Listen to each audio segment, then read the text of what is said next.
welcome to Change Happens, a weekly gathering of things that I found entertaining, informative, or thoughtful as I made my way through the digital cave that is the interweb. Hello and welcome to Change Happens, Volume 119. Have a great day, find your way from the walls of the digital cave. Hi. Doesn't every conflict begin with two combatants?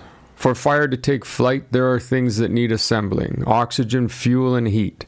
Add a reaction and nothing is the same. For stupidity to reign, there are likewise things that need to gather: ignorance, ambition, and fear. Stir an agenda, moths to the flame. Once the mob has massed, ignited, and united against the greater good, it burns on and on until it can't. Found outside the wreckage lays the blame. Millions of years have passed in walking upright, all spent carrying the same demons, yet still no will to end a fiery and foolish game. Change Happens is brought to you by a father and a daughter discussing matters, hyperventilating the podcast, entertaining, thoughtful, and informative. Join us every Wednesday. Unprepared. Headline: The Breakthrough Problem, or Why Drugs Don't Work Like They Used to. From the article. Vaccination had been known of since at least the late 18th century, when Edward Jenner realized that cowpox could create immunity to smallpox, a devastating killer. And inoculation, the principle behind vaccination, had been known about much longer. But until Pasteur, no one had generalized from there to form a foundational medical principle. He saw the link between his spoilt culture, cowpox, and immunity. Despite everyone knowing about vaccination, it was only he, at this moment, who made the decisive breakthrough. "Fortune favors the prepared mind" is one of Pasteur's most famous quotes. Few, if any, minds were as prepared as his. As much as anything, this is an excellent article about Louis Pasteur and just what an exceptional mind he was, a reminder of the extent of his contributions to us. It's quite incredible. It's worth reading this article just to get a better understanding of him. It's not that he invented vaccination. What he did was see the possibilities of directing the process, taking it from a discovery of chance and making it specifically applicable to existing disease. Rabies vaccine or anti-rabies vaccine, pasteurization, essentially inventing what we would consider the modern vaccine, germ theory of disease, understanding of sepsis, the importance of clinical cleanliness, microorganisms and how they interact with us in our existence. It's unbelievable the contributions he made. The second part is a consideration of why the efficacy of these drugs is waning, and it talks about Ahrum's law, the idea that it takes more and more money and effort to develop new drugs, so it becomes increasingly difficult to find breakthroughs. The article ends with some discussion of immunotherapy as possibly the next step in having the same kind of effect that the invention of vaccination had. That it is time to have more of an emphasis on causality rather than waiting until a problem has arisen and then trying to combat it. An interesting consideration of how far we have come and the difficulties we face in maintaining a trajectory of progress. Recycling dreams. Headline: The science of recurrent dreams is more fascinating than we ever imagined. From the article. Why does our brain play the same dreams over and over again? Studies suggest that dreams in general help us regulate our emotions and adapt to stressful events. Incorporating emotional material into dreams may allow the dreamer to process a painful or difficult event. In the case of recurrent dreams, repetitive content could represent an unsuccessful attempt to integrate these difficult experiences. Many theories agree that recurring dreams are related to unresolved difficulties or conflicts in the dreamer's life. An interesting review of the concept of recurring dreams. Most of us have had or will have this experience. There's nothing really new here. It touches on why we get them, how they're usually deemed a manifestation of waking emotion while sleeping. Most of us are familiar with the dreams of being chased, fallen, not ready for something, or simply too late. It also points out that they can be positive, flying, discovering something new. The authors refer to physiological phenomena, that there could be evolutionary advantages embedded in these repetitive dreams, simulations of real-life situations that allow for us to prepare to act when awake, a rehearsal. It's interesting to consider that when we sleep, our brains are not completely shut off from the outside world, that we continue to perceive smells and sounds, that sensory input is not shut off. Perhaps even our internal body sensation can contribute to this sense of a recurring dream, simply because it's an external stimulus that is most likely recurring. So our response to it is recurring. Or maybe it's just us glitching. Paying for convenience. Headline: The hidden cost of AI, trading long-term resilience for short-term efficiency. From the article, automation doesn't just make us more efficient, it makes us more dependent. And over time, dependence erodes resilience. At first, automation feels like an unqualified win. It removes friction, accelerates decision-making, and eliminates tedious tasks. But the more we offload to machines, the more we risk losing the skills, judgment, and adaptability that make us capable in the first place. AI from the point of view of not what it can do, but what the cost of what it can do may be. We've had examples before of new technology that we worried would take traditional skills and make them disappear. But we often don't stop to ask, what are we losing when we introduce technology that does a thing for us? Efficiency versus resilience. I really enjoyed this read. It touches on things like GPS. Most people can't find anything now without the robot. Or literacy. Many people can't spell anymore without the robot. We can say these are of nominal importance because, who cares?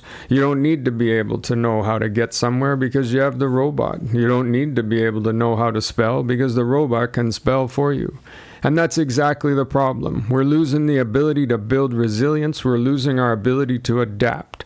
Should these systems fail, which is a very real possibility, whether the failure is temporary and isolated or permanent and universal, then what? How do you get from A to B if you have no idea what north, south, east, and west are?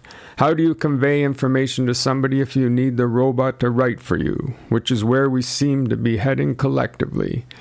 It opens up a lot of things that are important without it just being a discussion of AI and what it can do and blah, blah, blah, which we are inundated with now in large part because AI is a self-consuming beast, gazing inwardly endlessly with little concern for our resilience. March 8, 1917, February Revolution, the end of the Romanov Dynasty, the Wiki Rabbit Hole. The main events of the revolution took place in and near Petrograd, now St. Petersburg, the then capital of Russia, where long-standing discontent with the monarchy erupted into mass protest against food rationing on 8 March. Revolutionary activity lasted about 8 days, involving mass demonstrations and violent armed clashes with police and gendarmes, the last loyal forces of the Russian monarchy. On 12 March, most of the forces of the capital's garrison sided with the revolutionaries. In the same day, the Russian provisional government, made up by left-leaning Duma members, was formed and seized the railway telegraph and issues orders claiming that the Duma now controlled the government. This was followed by a second telegram prohibiting trains from traveling near Petrograd, ensuring that loyal troops could not arrive by railway to restore imperial authority. 3 days later, Nicholas II stranded in his train in the city of Pskov while trying to reach the capital, and with the provisional government preventing his train from moving, was forced to abdicate, ending the Romanov dynastic rule. Muscle up. Headline: No pain, all gain. How to get stronger and build more muscle. From the article. When it comes to choosing machines or free weights, take heed of the legend of Milo of Croton, a 6-time Olympic champion wrestler in the 6th century BC, whose training is said to have involved lifting a calf over his head every day until it became a fully grown cow. Milo's beefy exploits show that your workload needs to progress if you want to keep on improving, and also indicate that the precise usage of specific equipment isn't the be-all and end-all.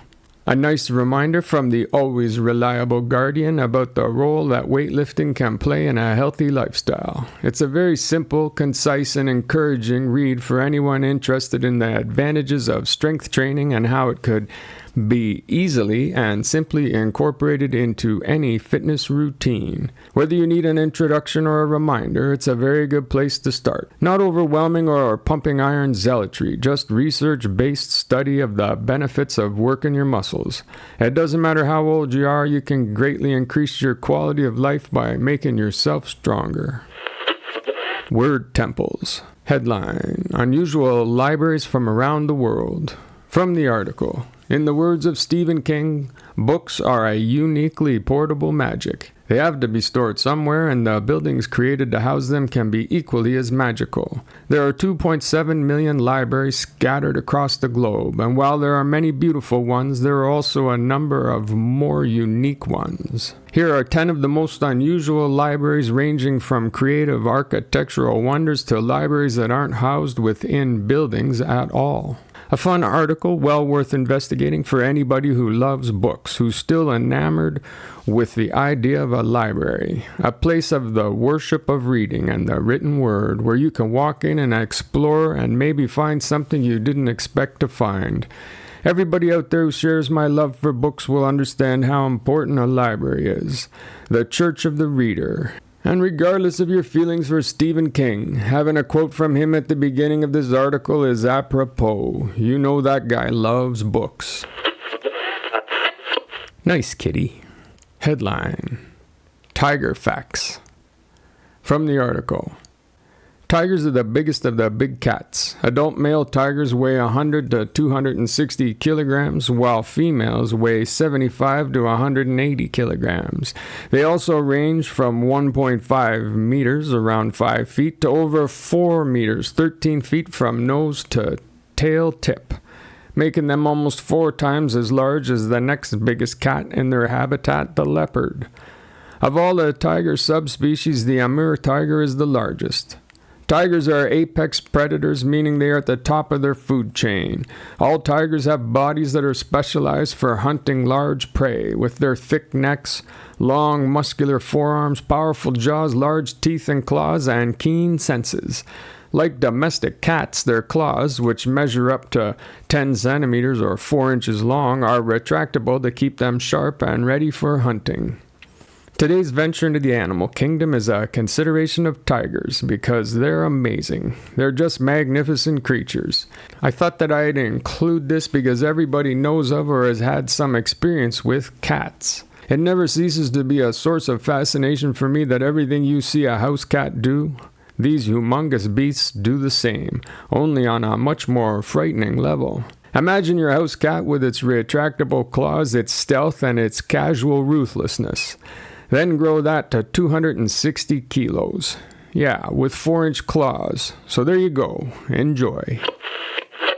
Any intelligent fool can make things bigger, more complex, and more violent. It takes a touch of genius and a lot of courage to move in the opposite direction. E.F. Schumacher. Well, that brings us to the end of Change Happens for today. Thank you very much, and I look forward to next week. When we meet again inside the spectacular human repository of everything and nothing, it's your life.